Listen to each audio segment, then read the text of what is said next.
Hi ළමයි කොහොමද ඔයාලට අද මේ පුංචි වීඩියෝ එක අරන් ඇවිල්ලා තියෙන්නේ සමහරු කැමති සමහරු අකමැති මින්ට් කොළ ගැන. ඉතින් මේ මින්ට් කොළ උගොල්ලන්ට එදිනෙදා මේ වතුර බොනකොට ඒවට දාලා බොන්නත් පුළුවන්. ඒ වගේ මේ ග්‍රීන් ටී එකක් වෙනුවට පාවිච්චි කරන්නත් පුළුවන්. ඒ විතරක් නෙමෙයි. ඔයත් මම වගේ තේ පෙරේතෙක් නම් තේ වලට දාලා බොන්නත් පුළුවන්. ඉතින් අද මං හදන්න යන්නේ මේක තේ වලට දාලා. ඉතින් මේක සුපර් මාකට් වල තියෙනවා සාමාන්‍යයෙන් පොඩි මුදලක් වෙන්නේ. මේක අරගෙන ඔයගොල්ලෝ ගද්දි සාමාන්‍ය මෝරපු දණු ටිකක් ගන්න. ඊට පස්සේ අරගෙන වතුර බෝතලයකටම වතුර මේවයකට දාලා ඒක මුල් ඇදලා ඔයගොල්ලන්ට පැලයක් විදියට හදා ගන්න පුළුවන්. එතකොට ඔයගොල්ලන්ට ඒක ඇත්තටම දිගටම පාවිච්චි කරන්න පුළුවන්. ඉතින් විශේෂයෙන්ම කියන්න ඕනි ඔයගොල්ලෝ මේ මින්ට් කොළ සුපර් මාකට් එකකින් ගෙනල්ලා පාවිච්චි කරද්දී මේක ලුණු වතුරේ වගේ ටිකක් හොඳට තියලා හොදලා මේක තේක බොන්න. මොකද අපි දන්නේ නැහැ කොයි විදියට කොහොම එනවද කියලා. ගෙදර අනිවාර්යෙන් පැලයක් හදන් බොන්න පුළුවන් නම් මාරම වටිනවා.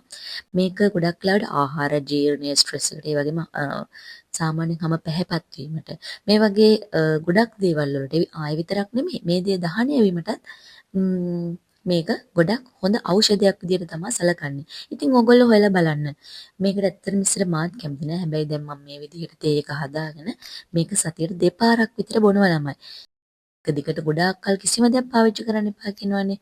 ඒ නැතුව සතියට දෙපාරක් තුන් පාරක් වගේ ඉතින් බිව්වට කමන්නේ. හරි. ඔන්න මගේ මින් තේ එක රෙඩි.